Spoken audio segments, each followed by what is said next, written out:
تو آج جو ایک حدیث ہمارے سامنے ہے وہ ہے سنن نبی داؤد کی روایت ہے. اس میں ایک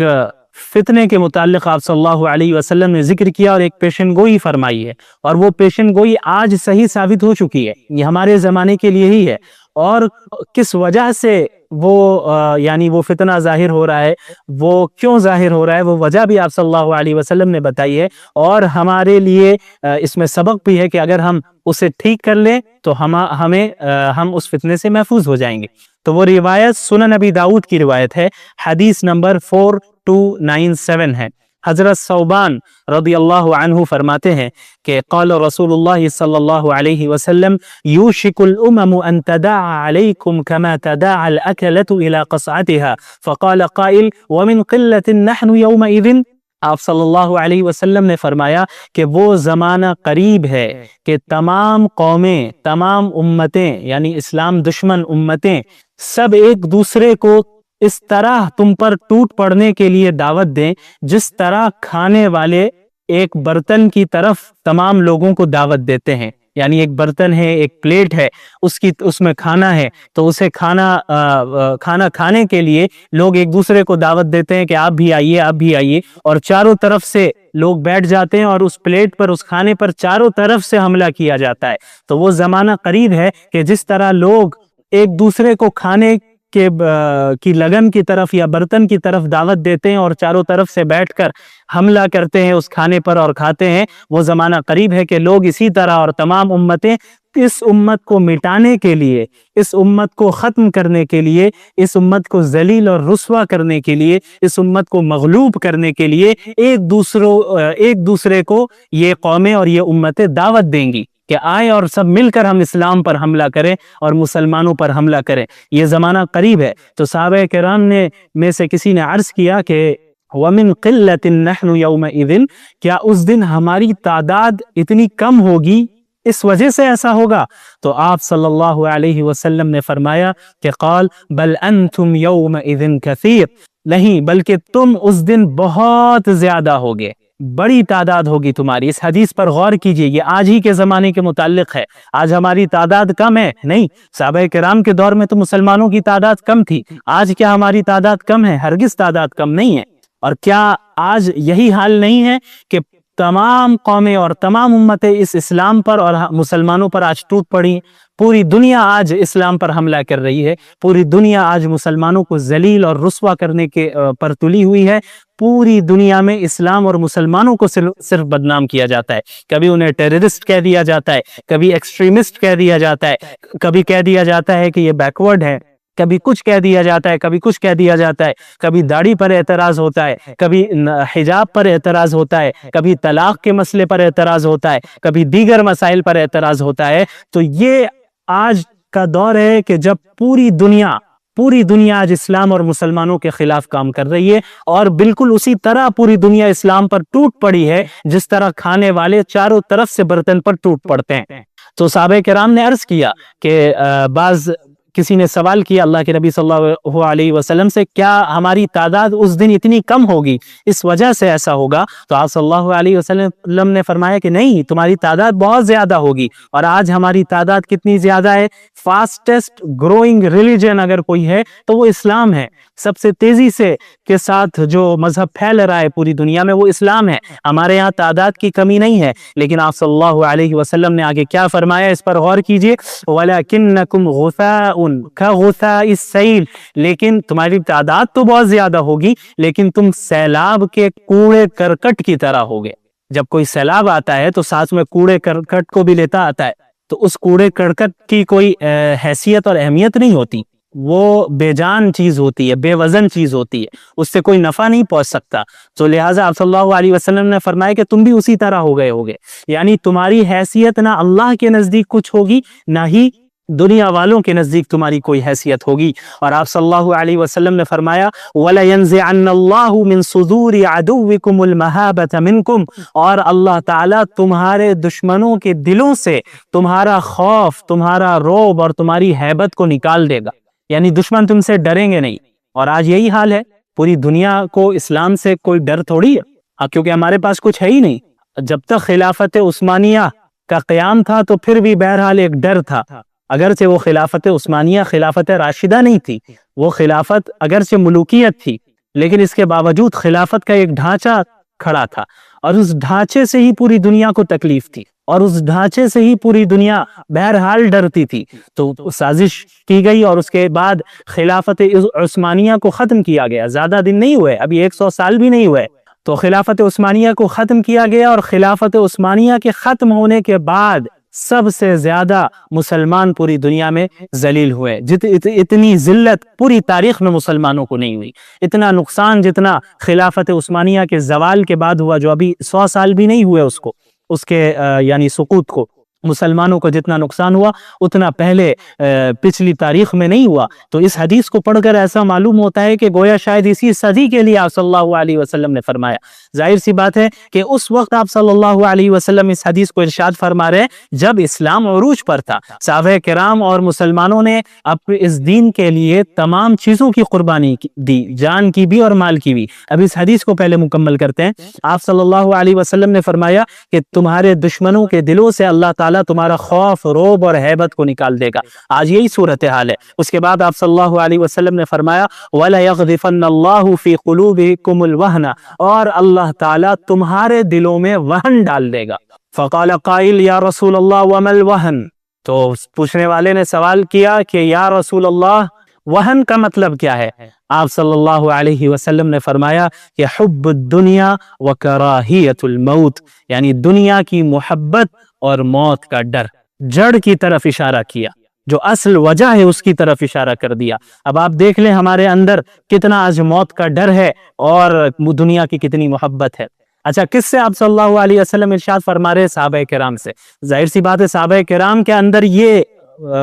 چیز داخل ہو، ایسا ہو ہی نہیں سکتا۔ اگر ایسا ہوتا کہ صحابہ کے اندر دنیا کی محبت ہوتی اور موت کا ڈر ہوتا تو اسلام کے لیے اتنی قربانیاں کبھی نہیں دیتے۔ بدر کے موقع پر 313 اپنے سے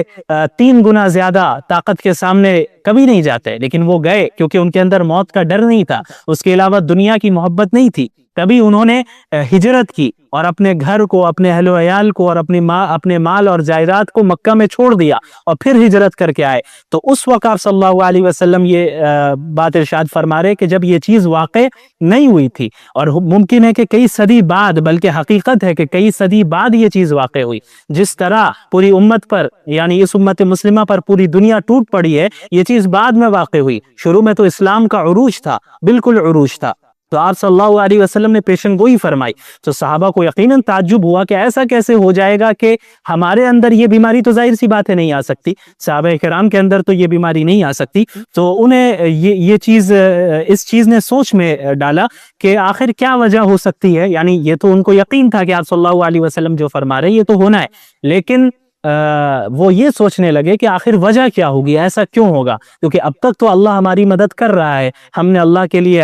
قربانیاں دی ہیں اور ہم اب اخلاص کے ساتھ اللہ کے نبی صلی اللہ علیہ وسلم کے ساتھ جڑے ہوئے ہیں، تو ہمیں فتح تو حاصل ہو رہی ہے، لیکن پوری دنیا مسلمانوں پر ٹوٹ پڑے گی اور آپ صلی اللہ علیہ وسلم فرما رہے ہیں کہ تم سیلاب کے کوڑے کرکٹ کی مانند ہو جاؤ گے، تو اس کی وجہ کیا ہے؟ تو انہوں نے یہی سوچا ہوگا، یہی سوچا جیسا کہ سوال سے ہمیں معلوم ہوتا ہے کہ بھئی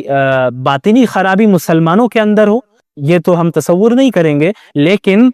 ممکن ہے کہ یہ دنیا دارالاسباب ہے، اور اس میں یہاں پہ جس کے پاس زیادہ طاقت ہوتی ہے، زیادہ تعداد ہوتی ہے، تو وہ غالب آ جاتی ہے وہ جماعت عام طور پر عموماً، کیونکہ دارالاسباب ہے۔ تو ممکن ہے کہ مسلمانوں کی جو یہ صورتحال مستقبل میں ہوگی کہ اسی وجہ سے ہوگی کہ شاید ان کی تعداد کم ہو، اسی لیے آپ صلی اللہ علیہ وسلم سے انہوں نے سوال کیا کہ وَمِن قِلَّةٍ نَحْنُ يَوْمَئِذٍ، کہ ہماری تعداد کم ہونے کی وجہ سے ایسا ہوگا؟ تو آپ صلی اللہ علیہ وسلم نے فرمایا کہ نہیں، اس کی وجہ ہے وہن، حب الدنیا و کراہیت الموت، کہ دنیا کی محبت اور موت کی کراہت۔ اور آپ صلی اللہ علیہ وسلم کی یہ پیشن گوئی آج 100% صحیح ثابت ہوئی، اور یہ حدیث آپ صلی اللہ علیہ وسلم کے سچے نبی ہونے کی دلیل ہے کہ آپ نے مستقبل کے متعلق ایسی بات کہی ہے جو آج ہم دیکھ رہے ہیں کہ 100% واقع ہو چکی ہے۔ اس وقت کے لوگوں نے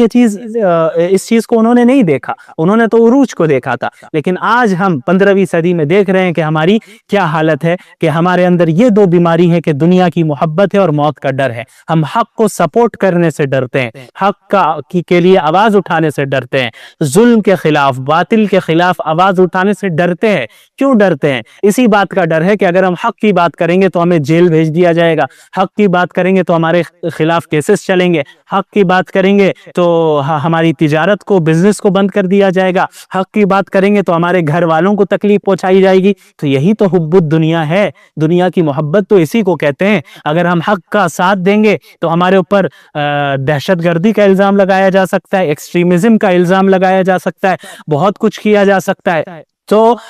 ہمیں موت کا بھی ڈر ہو سکتا ہے کہ ہمیں جان سے مار دیا جائے۔ تو یہ دو بیماری ہے، تو یہ جو دو بیماریاں ہمارے اندر ہے، یہی وجہ ہے کہ آج ہم زوال کا شکار ہے، انحطاط کا شکار ہے، آج ہم اس دنیا میں ترقی نہیں کر رہے ہیں۔ صحابہ کرام کے اندر یہ دو بیماریاں ہرگز نہیں تھی، کوئی بیماری نہیں تھی باطنی بیماری، تبھی انہوں نے کیسر و قسرا کے تخت کو پلٹ دیا۔ جو دنیا کے جو دو سپر پاورز تھے اس وقت عہد نبوی میں، ان دونوں کو عرب کے لوگوں نے ہرا دیا، اور چند جو تعداد میں مختصر سے اور اسباب میں مختصر سے ایسے لوگوں نے قیصر کو، رومی حکومت کو، رومن امپائر کو ہرا دیا اور وہاں پر اسلام کا جھنڈا لہرایا۔ تو یہ ایمان کی بدولت ہوا، صرف اسباب سے نہیں ہوتا کچھ، ایمان کی بنیاد پہ ہوتا ہے۔ اور ان کے اندر موت کا ڈر نہیں تھا، اگر موت کا ڈر ہوتا تو اس طرح نہیں غالب آ پاتے۔ اسی طرح دنیا کی محبت بھی نہیں تھی۔ آج یہ تو ایک بہت بڑی چیز ہے کہ ہم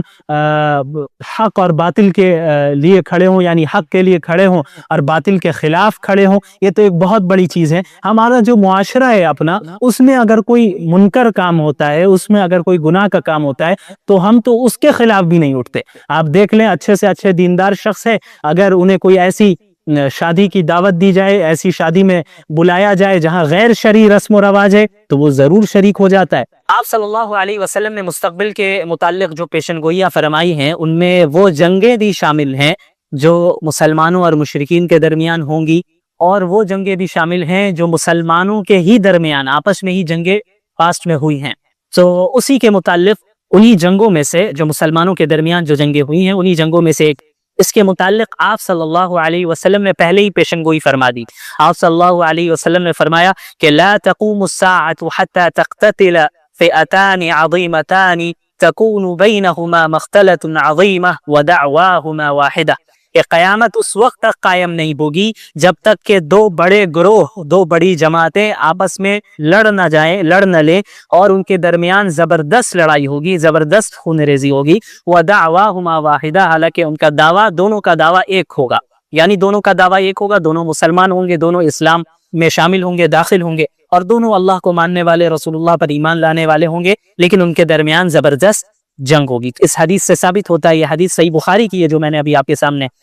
رکھی ہے، وہ صحیح بخاری کی روایت ہے، کتاب الفتن کی، حضرت ابو ہریرہ رضی اللہ عنہ روایت کرتے ہیں، اور حدیث نمبر ہے 7121۔ تو اس طرف اشارہ فرمایا، اور یہ سن 36 ہجری میں آپ صلی اللہ علیہ وسلم کی یہ پیشن گوئی بھی بالکل صحیح ثابت ہوئی، اور اس جنگ کو بھی اللہ کے نبی صلی اللہ علیہ وسلم نے قیامت کی نشانیوں میں سے گنوایا۔ یہاں پر ایک بات کی میں مزید وضاحت کرنا چاہتا ہوں، صحابہ کرام رضی اللہ عنہم اجمعین کے درمیان جو جنگیں ہوئی ہیں، انہیں ہم مشاجرات صحابہ کہتے ہیں، ان کے درمیان جو اختلافات ہوئے، تو ان کے متعلق اہل السنت والجماعت کا کیا نظریہ ہے، اسے ہمیں سمجھ لینا چاہیے، کیا موقف ہے۔ یاد رکھیے، ہمارا یہ عقیدہ ہے کہ انبیاء علیہ الصلاۃ والسلام کے بعد انسانوں میں افضل ترین جو جماعت ہے وہ صحابہ کرام کی جماعت ہے، اور اللہ اور اس کے رسول صلی اللہ علیہ وسلم کی اطاعت اور ان کی اتباع کرنے میں تمام انسانوں میں سب سے اعلیٰ، سب سے نیک، سب سے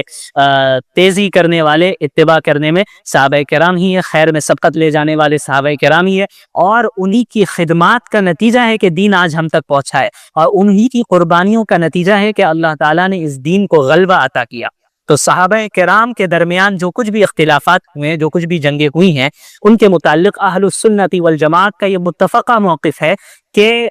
ہم سکوت اختیار کریں، خاموشی اختیار کریں، یعنی ہم 1400 سال بعد آ کر ہماری اور آپ کی کوئی حیثیت نہیں ہے کہ اس جماعت کی نیتوں پر ہم حملہ کریں، ہم فیصلہ کریں کہ بھئی یہ 100% غلط ہے اور یہ 100% صحیح ہے۔ ہمیں یہ اختیار نہیں دیا گیا، بلکہ ہمیں اپنے ایمان کی حفاظت کرنی ہے، اور ہم کسی فتنے میں مبتلا ہو جائے، اس سے بچنے کے لیے ہمیں چاہیے کہ صحابہ کرام کے متعلق اپنی زبان کو بند رکھیں۔ آج ہمارے یہاں ایسے کئی لوگ ہیں جو کھڑے ہو گئے ہیں اور دعویٰ کرتے ہیں اور صحابہ کرام کے خلاف بولتے ہیں، حضرت امیر معاویہ رضی اللہ عنہ کے خلاف بولتے ہیں، اور بعض ایسے بھی ہیں جو معاویہ رضی اللہ عنہ کے دفاع کرتے کرتے حضرت علی رضی اللہ تعالیٰ عنہ کے متعلق ایسی باتیں بول دیتے ہیں جو ان کے شایان شان نہیں ہے. تو اسی لیے اہل السنت والجماعت کا سب سے بہترین اور معتدل اور صحیح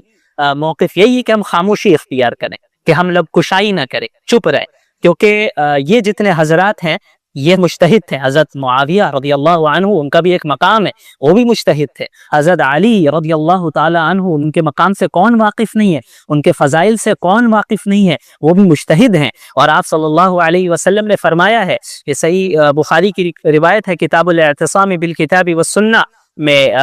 حدیث نمبر ہے 7352، کہ آپ صلی اللہ علیہ وسلم نے فرمایا کہ اذا حکم الحاکم فاجتہد ثم اصاب فلہ اجران واذا حکم فاجتہد ثم اخطأ فلہ اجر، کہ جب ایک حاکم اجتہاد کرے اور کوئی فیصلہ کرے اور اس کا فیصلہ صحیح بھی ہو، درست بھی ہو، تو اس کے لیے 2 اجر، 2 ثواب ہیں. اور جب وہ اجتہاد کریں اور فیصلہ کرے، اجتہاد کر کے کوئی فیصلہ کرے لیکن اس کا فیصلہ غلط ہو جائے، تب بھی اس کو 1 اجر ملنا ہے، کیونکہ اس نے اجتہاد کیا. اس کی نیت یہ نہیں تھی کہ وہ کچھ غلط کرے، خراب کرے، بلکہ اس نے جو اجتہاد کیا وہ اپنے اجتہاد میں اپنے اعتبار سے صحیح تھا. لیکن اگر حقیقت میں اس سے کچھ غلطی ہو گئی تو وہ اجتہادی غلطی ہوگی، یہ نہیں کہ نیتوں پہ ہم حملہ کرنے لگ جائے. تو یہ صحابہ کرام میں جو 2 گروہ بن گئے اور آپس میں جو جنگ ہوئی، لڑائی ہوئی، اگر ان 2 جماعتوں میں سے، ان 2 گروہ میں سے کسی ایک گروہ سے اگر کوئی خطا ہوئی ہے تو وہ اجتہادی خطا ہے، اس پر بھی انہیں 1 ثواب ملے گا. تو ہم اور آپ 1400 سال بعد اٹھ کر، میری اور آپ کی تو یہ حیثیت نہیں ہے کہ اس جماعت کے متعلق ہم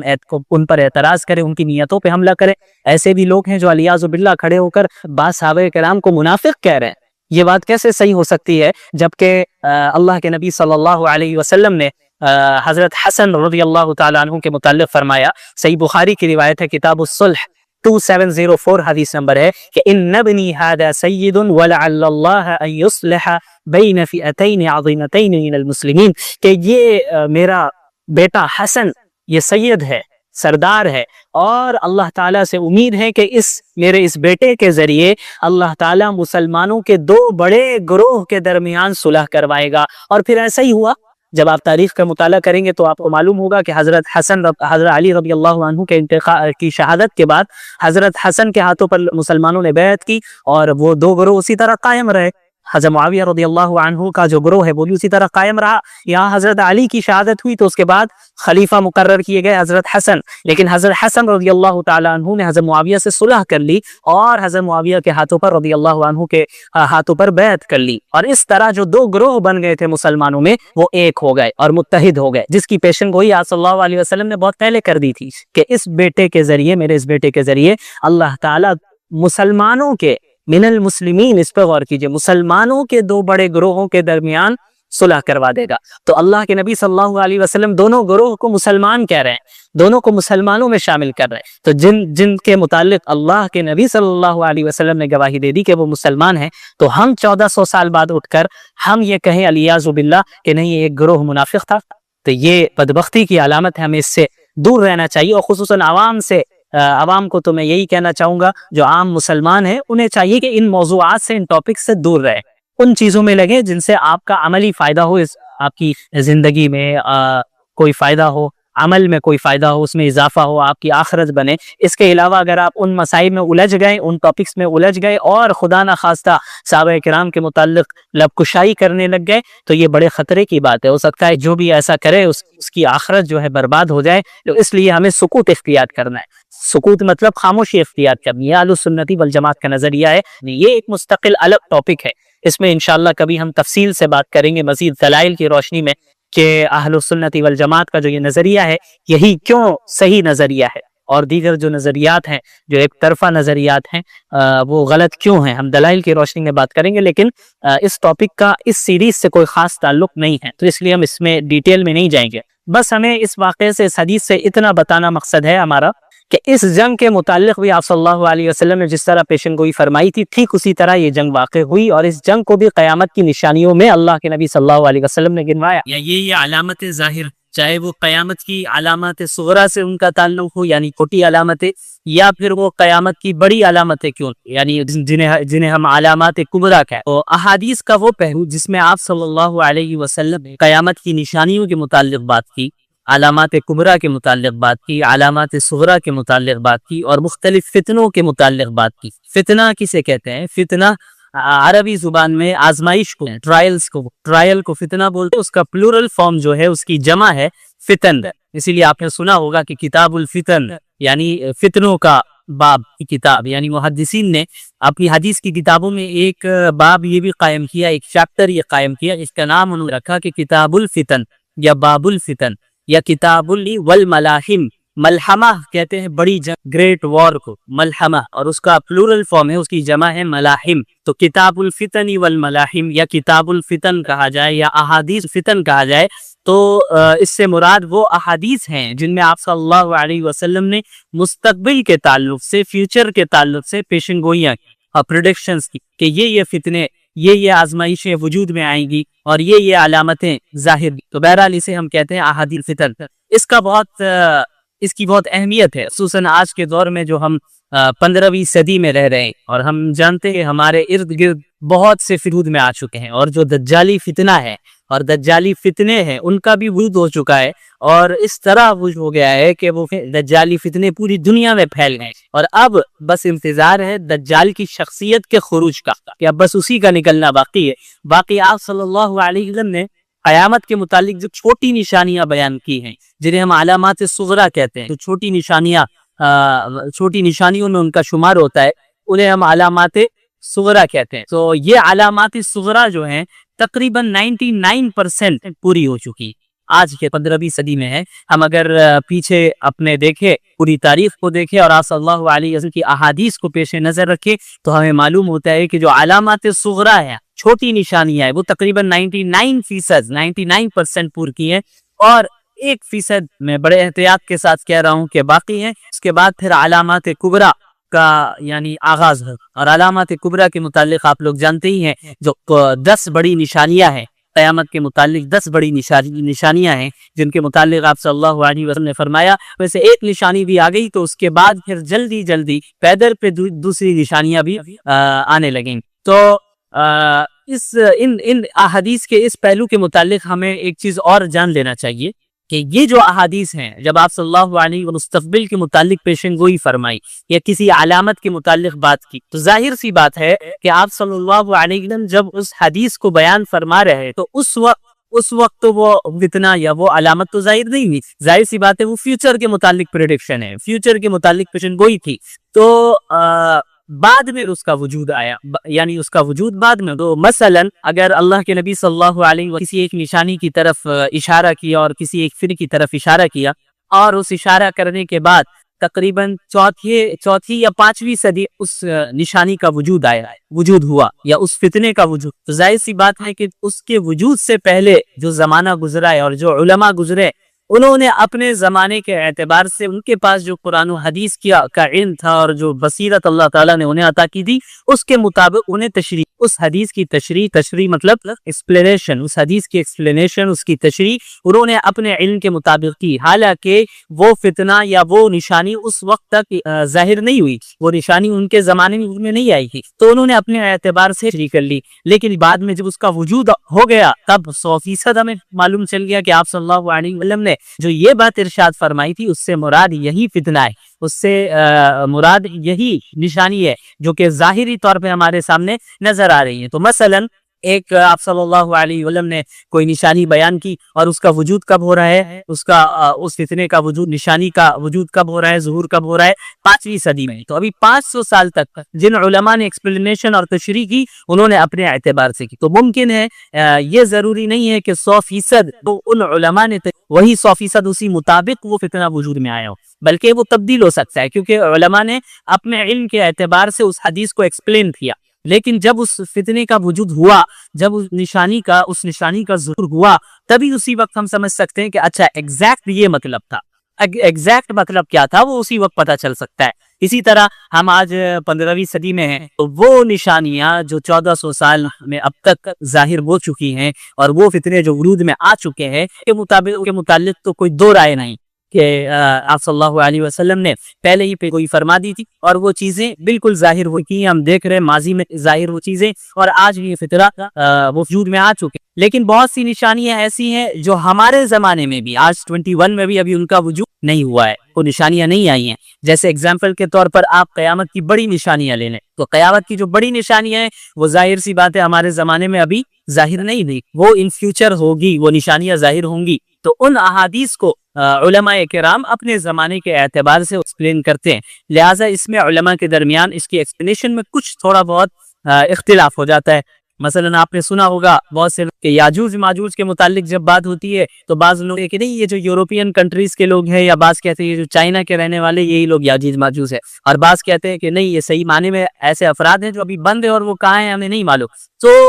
ایسی کے متعلق ہمارا کیا رویہ, ہمارا رویہ ہونا چاہیے کہ کسی بھی ایک عالم کو اس کی تشریح کو لے کر دیگر تمام علماء کی رائے کی تردید نہیں کرنی چاہیے, کیونکہ اس کا تعلق فیوچر سے. ہاں اس بات کی پاسبلٹی ہے کہ فلاں عالم جو بات ارشاد فرما رہے ہیں ایسا سچ ہو سکتا ہے, اور فلاں جو کہہ رہے ہیں وہ بھی سچ ہو سکتا ہے, لیکن دونوں میں سے زیادہ صحیح رائے کون سی ہے, یعنی صحیح رائے بالکل کون سی ہے, یہ تو اسی وقت ہمیں معلوم چلے گا جب فتنے کا وجود ہو جائے گا, جب وہ نشانی ظاہر ہو جائے گی. تو اس سے پہلے کسی ایک رائے پر حتمی فیصلہ کر دینا کہ نہیں فلاں عالم دین نے یاجوج ماجوج کے متعلق جو رائے دی ہے بس وہی صحیح ہے, اس کے متعلق کوئی رائے صحیح نہیں ہے, یہ زیادتی ہوگی, ایسا کرنا مناسب نہیں ہے. اس کا تعلق فیوچر سے, اور فیوچر اللہ کے سوا کوئی نہیں جانتا, اور وحی کا سلسلہ منقطع ہو چکا ہے. اللہ تعالیٰ کے متعلق اگر کوئی بات بندوں کو بتاتے تو اللہ کے نبی صلی اللہ علیہ وسلم کے ذریعے بتاتے, لیکن اب نبوت کا سلسلہ بند ہو چکا ہے تو اب فیوچر کے متعلق کوئی دعویٰ نہیں کر سکتا, اس کا علم صرف اللہ کے پاس ہے. تو اب کون سی ایکسپلین کون سی چیز صحیح ہے ان فتنوں کے متعلق جو فتنے ابھی وجود میں نہیں آئے ہیں, جن کا تعلق مستقبل سے ہے, تو وہ تو اسی وقت ہمیں پتہ چلے گا. لیکن ہم تمام علماء کے آراء کو اپینینز کو ہم پاسبلٹی کے طور پر دے سکتے ہیں کہ فلاں عالم اس سے متعلق اس نشانی کے متعلق یہ رائے ہے, اس بات کا امکان ہے کہ یہ بات صحیح. اسی طرح فلاں عالم کی یہ بات ہے, یہ رائے ہے, اس بات کا امکان ہے کہ یہ رائے صحیح. ہاں ہم یہ کہہ سکتے ہیں سے زیادہ بیٹر اوپینین کون سا ہے, ان میں سے زیادہ بہتر رائے کون سی, ہم یہ تو کہہ سکتے ہیں. لیکن کسی ایک عالم دین کی رائے کو لے کر ہم اس طرح کا فیصلہ کریں کہ باقی تمام علماء کی رائے کو یعنی تردید کر دیں اس کی اور اسے رد کر دیں, یہ درست نہیں ہے. کیونکہ ان نشانیوں کا تعلق مستقبل سے ہے جو ہمارے زمانے میں ان نشانیوں کا اب تک وجود نہیں ہوا ہے. اور میں نے بتایا کہ جو نشانیاں وجود میں آلریڈی آ چکی ہیں تو پھر ظاہر سی بات ہے اس میں کوئی دو رائے نہیں. تو یہ رویہ ہمارا ہونا چاہیے احادیث فتنی والملاحم کے تعلق سے خصوصاً. چلیے تو احادیث فتن میں ایک سب سے پہلے تو ہمیں ایک بہت ہی اہم حدیث ہمارے سامنے ہے, اسے ہمیں پڑھنا چاہیے, اسے ہمیں سمجھنا چاہیے کہ آپ صلی اللہ علیہ وسلم کی ہیں اس کا کیا مطلب ہے. ایک چیز یہ بھی ہمیشہ یاد رکھیں, آپ صلی اللہ علیہ وسلم کی پیشن گوئیاں ہیں, پریڈکشنز ہیں فیوچر کے متعلق, وہ صرف خبر نہیں ہے, صرف انفارمیشن نہیں ہے. یعنی ایسا نہیں ہے کہ آپ صلی اللہ علیہ وسلم نے بتا دیا کہ بھئی ایسا ہوگا تو بس ہونا ہے اور ہمیں کوئی فکر کرنے کی ضرورت نہیں, بلکہ احادیث فتن کا جو پہلو ہے, یعنی احادیث کا وہ پہلو جس کا تعلق فتن اور ملاحم سے ہے, ان احادیث کے پھر دو پہلو ہیں. ایک پہلو تو یہی ہے کہ اس میں آپ صلی اللہ علیہ وسلم نے خبر بھی, انفارمیشن ہے, یہ خبر ہے کہ مستقبل میں یا قیامت کے قریب یا مستقبل میں ایسا ہونا ہے, یہ چیز وجود میں آئے گی, یہ فتنہ وجود میں آئے گا, یہ نشانی ظاہر ہو. ایک تو خبر ہے, انفارمیشن ہے, لیکن دوسرا پہلو اس میں تنبیہ ہے, تحذیر ہے کہ امت مسلمہ کو متنبہ بھی آپ صلی اللہ علیہ وسلم نے کر دیا کہ دیکھو یہ نشانی ظاہر تو ضرور ہو, لیکن ہر مسلمان کو چاہیے کہ اس سے بچا رہے, اس فتنے سے اپنے آپ کو محفوظ رکھے, اس آزمائش سے اپنے آپ کو محفوظ رکھے, اس نشانی سے اپنے آپ کو بچا کے رکھے. وہ خود جو ہے شقاوت میں مبتلا نہ ہو جائے, وہ خود گمراہی میں مبتلا نہ ہو جائے, یا ان گمراہیوں وجود میں لانے میں وہ شریک نہ ہو جائے, ان فتنوں کو وجود میں لانے میں وہ شریک نہ ہو. لہٰذا جب بھی ہم ان احادیث کا مطالعہ کریں, ان احادیث کو پڑھیں جن کا تعلق میں یعنی پیشن گوئیوں سے ہے,